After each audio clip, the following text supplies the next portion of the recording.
We sit down and we think, what do we want to be about?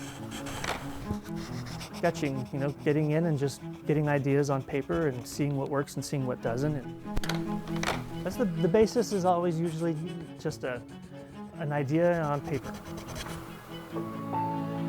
An idea on paper transforming into an identity. I don't know, maybe I'm just old school, but paper's where I always start. It's really quick sketches go, really quick sketches go.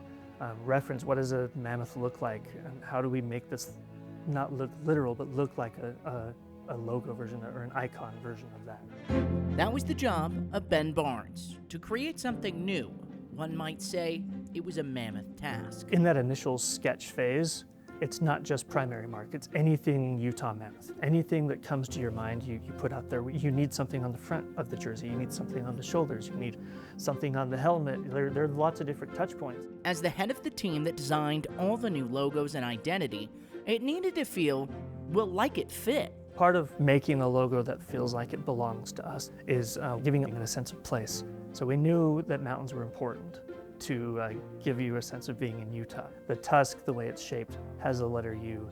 There's a hidden state of Utah at the back by the ear, and even a little bit of an M in the highlights on the mountain range. And while he may be his own worst critic, I think that's the curse of all creatives, is nothing's ever really done. It's just you have to hand it in. It's due. From sketch to screen print, the Mammoth now reigns. We felt like we were on the right path, like this is gonna be it. And with all those files in hand, the question became how to craft a story around it.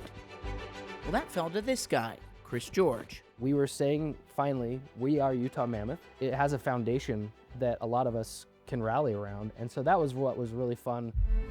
After an electric inaugural He season, was responsible for this video that introduced the new brand. The opportunity to take it from a 2D form into real life, as well as 3D, was always a challenge.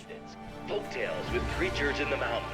We were fortunate enough to find a really cool cave about 4 hours from here that was large enough to, pretend that a mammoth could potentially come out of it. But there's one thing you never see. We never show the mammoth in its entirety. It's all a part of the mystery to allow our imaginations to fill in the blanks. Having over 3 million views, I think, in the first 30 minutes was pretty astounding. Anytime you do anything like this, you're a little nervous. You're putting something that you've created out there. But with fans clamoring for more, this isn't the end of the journey.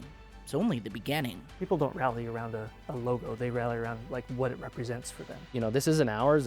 It's not the ownership's in a lot of ways. It's the fans. It's the community asset.